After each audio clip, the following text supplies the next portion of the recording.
நம்ம இன்றைக்கி ஒரு கச்சோரி ஒன்று பண்ண போகிறோம்பா. அது அதுக்காக நான் ஒரு 1/2 கிலோ மைதா எடுத்து நல்லா ஒரு 2-3 ஸ்பூன் நெய்யை விட்டு உப்பு போட்டு பிசைஞ்சு வச்சுட்டேன். இந்த மாவு ஊறிட்டுருக்குது. ஒரு 4 உருளைக்கிழங்கு வேக வச்சு மசிச்சு வச்சுருக்கிறேன். அதுக்கப்புறம் பாருங்கள், ஒரு 2 வெங்காயம், அதுக்கு புழியறதுக்கு ஒரு லெமனு, கொஞ்சம் கொத்தமல்லி. இது என்னென்னா, இந்த மசாலா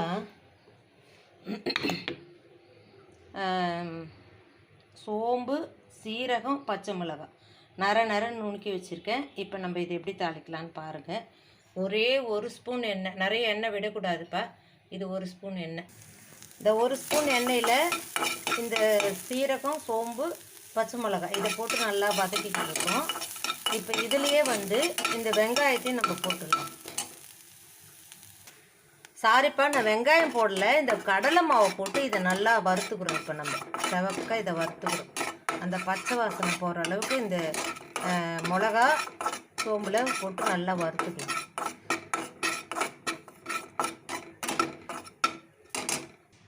இது பாருங்கள், காஷ்மீரி சில்லி ஒரு 1.5 ஸ்பூன், தனியா பவுடர் ஒரு 2 ஸ்பூன், கரம் மசாலா 1 ஸ்பூன், மஞ்சத்தூள், உப்பு, இந்த மசாலா போட்டு இப்போ நல்லா ஒரு ரோஸ்ட் பண்ணிக்கலாம்ப்பா. நம்ம இதை பண்ணி ஒரு தட்டில் எடுத்து வச்சுக்கலாம்.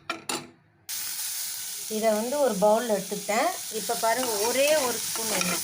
அது எண்ணெய் எதுனால நிறைய விடுறது இல்லைன்னா, அந்த கச்சோரி பண்ணும்பொழுது எண்ணெய் அதிகமாக இருந்தால் அது எண்ணெய் வழிஞ்சு வரும்பா. அது எண்ணெயே இருக்கக்கூடாது. அதனால தான் கொஞ்சமாக இது வதங்கிறதுக்காக எண்ணெய். இது கொஞ்சம் வதங்கட்டும். இது வதங்கினது போதும். இப்போ நம்ம இந்த உருளைக்கிழங்கு இதில் போட்டுடலாம்.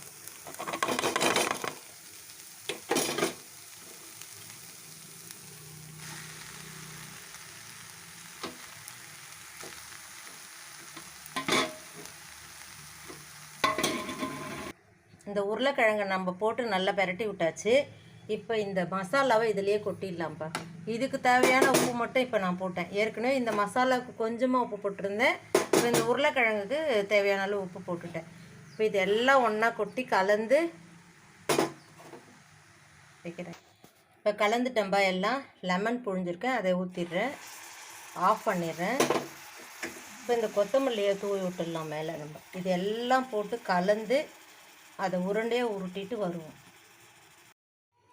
இந்த மாதிரி இந்த கொழுக்கட்டைக்கு பண்ணுற மாதிரியே இது மாதிரி பண்ணிக்கோங்க. இந்த மைதா மாவை இந்த உருண்டை பாருங்கள் உருட்டி வச்சுருக்கிறேன். இதை எடுத்து இப்படி உள்ளே வச்சு இதை கவர் பண்ணுங்கப்பா.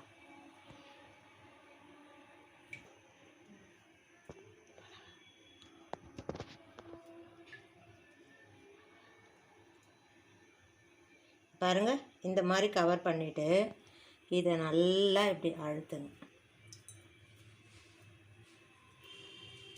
இப்போது எண்ணெய் அடுப்பில் ஊற்றிட்டேன்பா. அது ஃபுல்லாக ஸ்பீடு வச்சு காய வைக்காதீங்க, மீடியம் தீயில் வைங்க.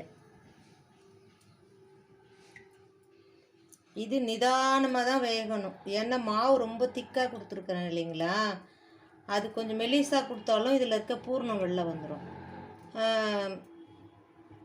தீ அதிகமாக வச்சு நீங்கள் வேக வச்சிங்கன்னா அது மேலே அப்படியே கருகி போகும், உள்ளே வேகாது. அதனால் இந்த மாதிரி மெதுவாக இதை எண்ணெயில் விடுங்க.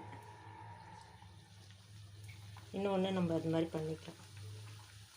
பாருங்கள், எண்ணெய் அருமையாக வந்துருச்சு, செவந்துட்டு நல்லா. இப்போ நம்ம இதை எடுத்துடலாம்.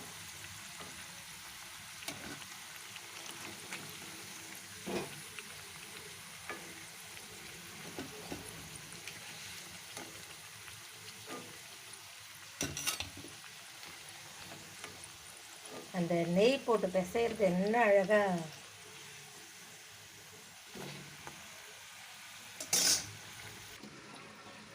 பார்த்தீங்களா, சூப்பராக செய்து எடுத்தாச்சு. நீங்களும் இது மாதிரி செய்து பாருங்கள், நல்லாயிருக்கும்.